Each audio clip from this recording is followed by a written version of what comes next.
네, 지금부터 신상엽 감염내과 전문의와 함께하겠습니다. 어서 오세요. 네, 안녕하세요.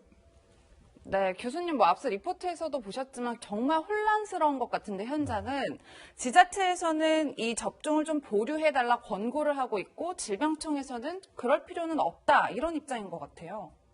이제 중요한 거는 이제 독감 백신과 접종이 정말 인과관계가 있느냐 없느냐거든요. 사실 올해 이제 독감 백신은 매년 만드는데 올해 같은 경우 뭐 상온 노출이나 뭐 백색 입자 때문에 사람들이 이제 그 독감 접종에 대해서 조금 이렇게 경각심을 가지고 좀 이렇게 관심을 가지고 있는 상황에서 17세 청소년이 이제 뭐 접종 이후에 뭐 며칠 후에 사망하는 이런 사건이 벌어지면서 이제 이런 신고들이 이제 갑자기 늘어나지 않았습니까? 예. 네. 근데 이제 여기서 조금 이제 저희가 살펴봐야 될 게 저 같은 경우도 이제 접종을 했고 제가 이제 접종 시켜드린 분들도 지금 올해 수천 명인데 저도 걱정이 됩니다. 근데 예. 조금 이렇게 좀 냉철하게 좀 따져봐야 될 것들이 있습니다. 예를 들면 어떤 어르신이 뭐 심근경색으로 갑자기 사망을 하셨습니다. 근데 그 전에 했던 그 행동들을 봤더니 식당도 가셨고, 뭐 버스도 타셨고, 접종도 하신 적이 있어요. 근데 이게 이제 뭐 사인을 모르면 뭐 보호자들은 이분 접종 받고 사망하셨다라고 신고를 할 수밖에 없는 게 이제 현재 이제 상황이지 않습니까? 근데 네. 실제로는 연관성이 없는 사건이잖아요, 앞에. 그래서 어떤 사람이 뭐 식사하고 사망하셨다고, 식사하고 사망하신 분이 늘어, 뭐 이런 거 언론 내지 않지 않습니까? 예. 똑같은 거죠. 그래서 그러니까 지금 정부 당국에서 해줘야 되는 거는 이제 많은 사람들이 좀 의구심을 갖는 그런 상황들을 미리 만들었던 건 맞기 때문에 예. 지금의 그런 그 보고가 들어오는 그런 사건들이 그 사망과 독감 접종에 연관성이 없다라는 걸 명명백백하게 밝혀줘야지만 이제 안심을 하실 수 있는 그런 상황이다라고 이제 볼 수 있을 예. 것 같습니다. 네. 지금 화면 보시는 것처럼 질병관리청에서는 지자체가 자체적으로 접종 유보 여부를 결정하지 않도록 그렇게 안내하겠다 이렇게 얘기를 하고 있습니다. 그런데 이미 일부 지자체들은 접종 보류를 권고하고 있고 또 지자체 상관없이 병의원들이 자체적으로 보류하는 데도 많이 있더라고요. 그러니까 이게 굉장히 혼란스러운 것 같은데 맞습니다. 앞으로 병의원이 더 늘어날 수도 있잖아요.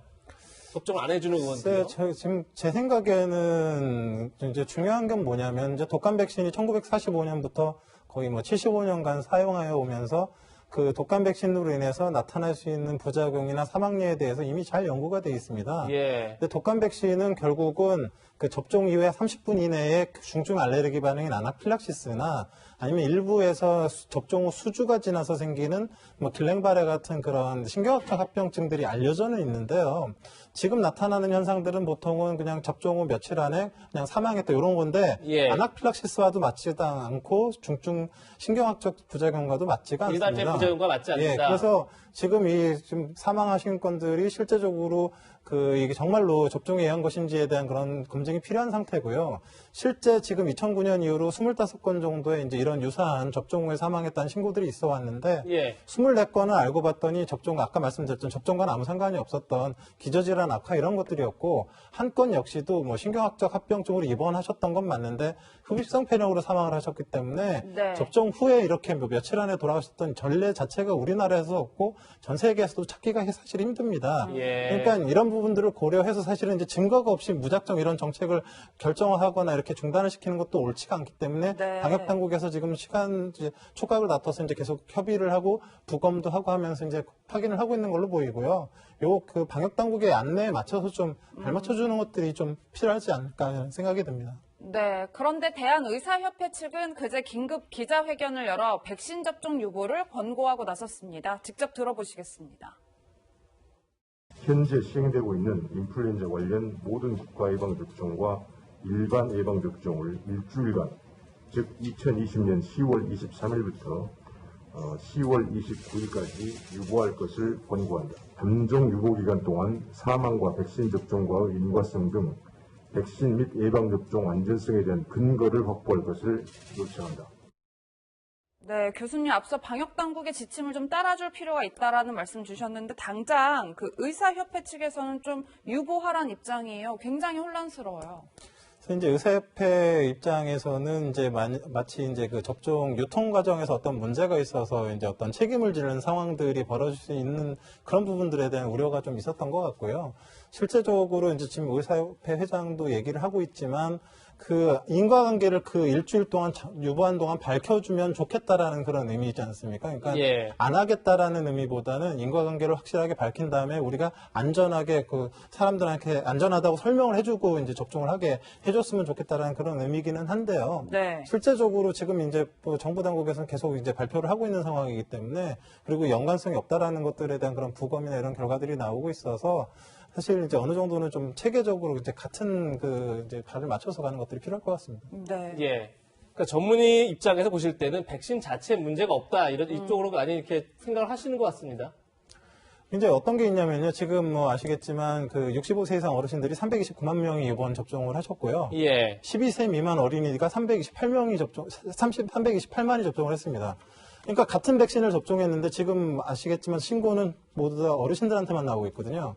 아이들한테는 나오고 있지 않고 있어서 이건 무슨 말이냐면 백신 자체에 어떤 구조적인 문제가 있었다라 그러면 전 연령대에 걸쳐서 다 여러 보고들이 나와야 되는데 이제 그런 것들이 보이고는 있지는 않아서 백신 자체의 생산이나 뭐 이런 문제나 이런 그 가능성들은 좀 떨어지고 또 합병증에 의한 그 발생 같은 경우는 아까 말씀드렸지만 아나필락시스나 그 중증의 그 신경 이상 반응과도 여러 정황이 맞지가 않는 예. 부분들이 많아서 그러니까 지금 보시는 것처럼 26건의 분석 사례가 있는데 부검이 진행된 게 20명이고 부검이 아직 안 된 게 6명인데 네. 전부 다 독감 백신과는 인과관계가 없어 보인다 이런 게 지금 방역당국이 발표한 거죠. 네, 그렇습니다. 그러니까 이제 돌아가셨는데 심근경색으로 돌아가셨는데 이제 독감 접종 이후에 이렇게 돌아가셨으니까 예. 독감 접종이 혹시 원인이 아닌지에 대해서 밝혀달라 이런 이제 신고가 온 거기 때문에 그런 이제 밝히는 과정들을 하고 있다고 보시면 될 것 같습니다. 네, 교수님, 뭐, 어쨌든, 아직까지 보건당국이 확정을 내리진 못하고, 오늘 오전까지, 지금까지 이제 회의를 하고 있다, 이렇게 뉴스가 전해지고 있는데, 어떤 결론이 난다라고 저희가 볼 수 있을까요?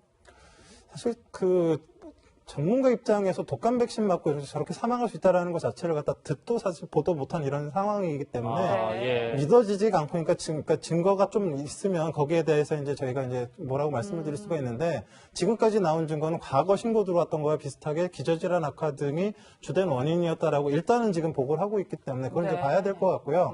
하나 지금 이제 논의가 되고 있는 게 로트보노라고 그래서 같은 생산 시설에서 만든 그런 백신들 중에서 유사한 사례들이 많이 나오게 되면 혹시라도 그 제조 공정상의 그 백신들이 위험성이 있을지를 모르는 그런 상황들이 있을 수 있습니다. 그래서 그런 것들을 혹시라도 이제 2명 이상이 나온 예. 그런 이제 로트보노에서 나온 그런 백신들을 어떻게 할 거냐 정도에 대한 그런 얘기들이 있을 것 같습니다. 네. 네.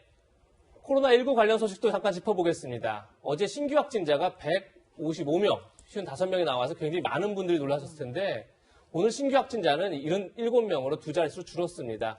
다행히 사흘 만에 두 자릿수 내려왔는데 지금 전문의님 그래도 여전히 지금 요양병원 재활병원 이런 데 중심으로 퍼지고 있는 것 같아요. 이건 굉장히 좀 위험한 신호가 아닌가 싶기도 한데요.